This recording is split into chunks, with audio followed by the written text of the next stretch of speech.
Merci. Une grande parade militaire à Moscou pour célébrer le jour de la victoire, mais c'est aussi la fête de l'Europe aujourd'hui. Le 9 mai, la date anniversaire de la déclaration Schuman prononcée en 1950, est considérée comme le texte fondateur de l'Union européenne.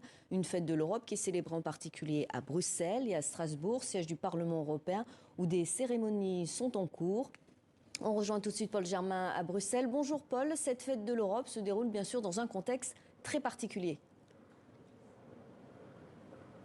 Effectivement, une journée sous le signe de la solidarité avec l'Ukraine, sous le signe également de l'unité. Et Emmanuel Macron vient de prononcer il y a quelques minutes un discours devant des centaines de citoyens réunis au Parlement européen. Il a insisté sur les valeurs démocratiques de l'Union européenne. Il a également redit tout le soutien de l'Union européenne à l'Ukraine. Écoutez-le.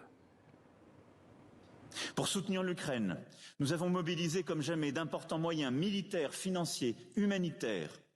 Et nous devons accentuer nos efforts pour mettre en place une réponse efficace en matière de sécurité alimentaire.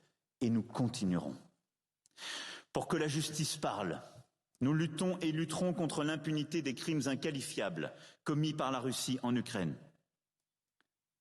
Nous ne sommes pas pour autant en guerre contre la Russie.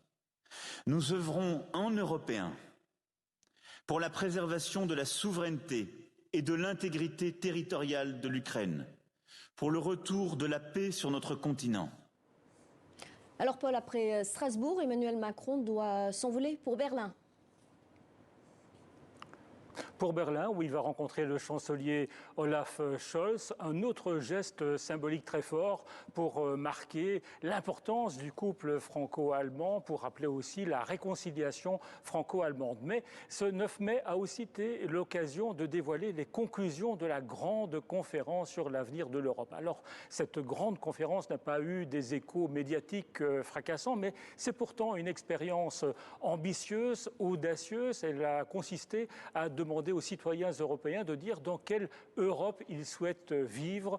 La consultation a duré 1 an, elle s'est faite virtuellement, aussi à travers des panels citoyens réunis dans différentes capitales européennes. Et au final, 325 recommandations ont été formulées, 49 d'entre elles ont été retenues et les responsables politiques européens se sont engagés à les suivre. Parmi ces recommandations, il y a la fin de l'unanimité pour obtenir un accord au sein des 27.